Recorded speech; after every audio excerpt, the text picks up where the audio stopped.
SCP-096. Object Class, Euclid. Special Containment Procedures. SCP-096 is to be contained in its cell, a 5 meters by 5 meters by 5 meters airtight steel cube, at all times. Weekly checks for any cracks or holes are mandatory. There are to be absolutely no video surveillance or optical tools of any kind inside SCP-096's cell. Security personnel will use pre-installed pressure sensors and laser detectors to ensure SCP-096's presence inside the cell. Any and all photos, video, or recordings of SCP-096's likeness are strictly forbidden without approval from Dr. and O5. Description: SCP-096 is a humanoid creature measuring approximately 2.38 meters in height. Subject shows very little muscle mass, with preliminary analysis of body mass suggesting mild malnutrition. Arms are grossly out of proportion with the rest of the subject's body, with an approximate length of 1.5 meters each. Skin is mostly devoid of pigmentation, with no sign of any body hair. SCP-096's jaw can open to 4 times the norm of an average human. Other facial features remain similar to an average human, with the exception of the eyes, which are also devoid of pigmentation.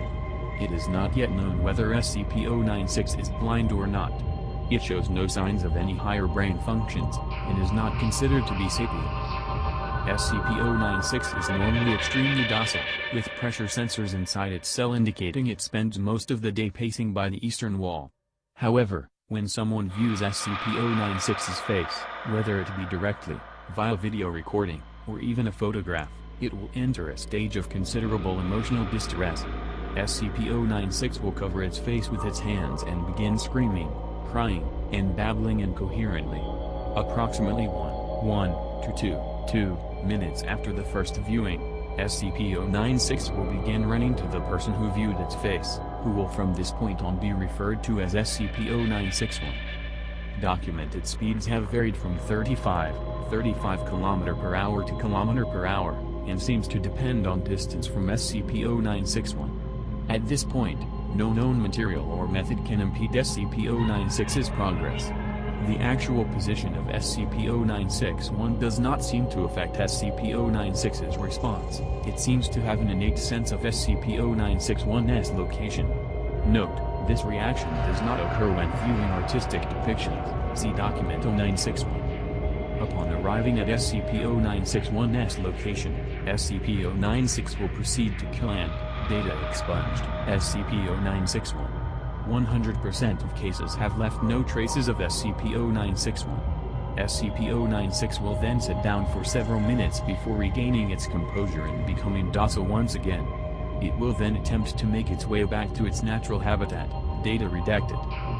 Due to the possibility of a mass chain reaction, including breach of Foundation secrecy and large civilian loss of life, retrieval of subject should be considered alpha priority. Dr. has also petitioned for immediate termination of SCP-096, see Interview 0961. Order is awaiting approval. Termination order has been approved, and is to be carried out by Dr. on, data redacted. See Incident 0961-A. Audio log from Interview 0961. Interviewer, Dr. Interviewed, Captain, retired, former commander of Retrieval Team Zulu 9A. Retrieval Incident Number 0961-A. Begin log. Time, Research Area. Captain: It always sucks ass to get initial retrieval duty.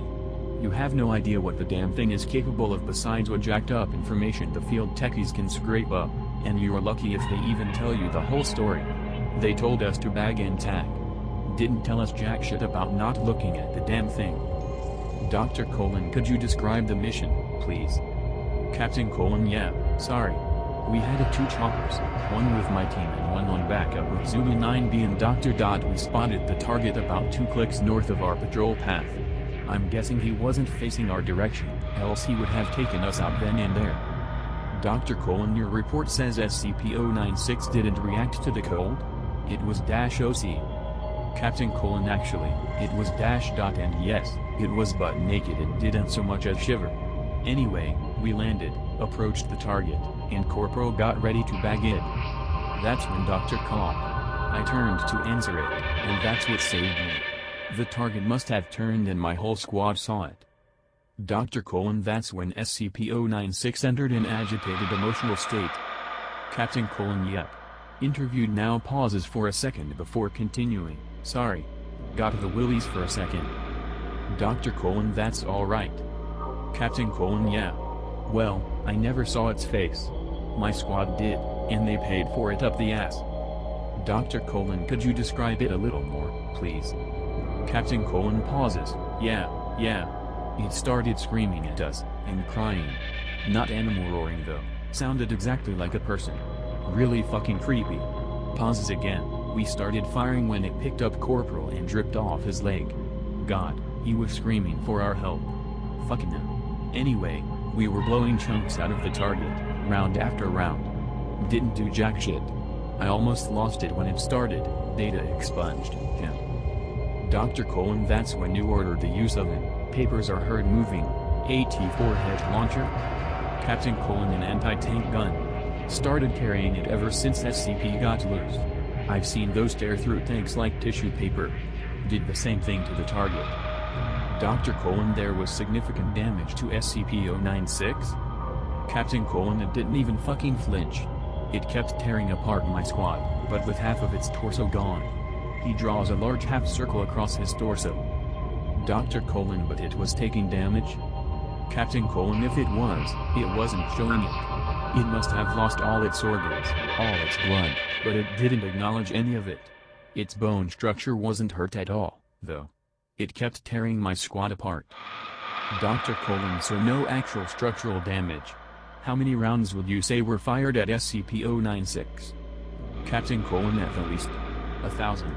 Our door gunner kept his Go-19 on it for at least 20 seconds. 20 fucking seconds. That's 600.50 caliber rounds pumped into the thing. Might as well been spitting at it. Dr. Colon, this is when Zulu 9B arrived? Captain Colon, yeah, and my squad was gone.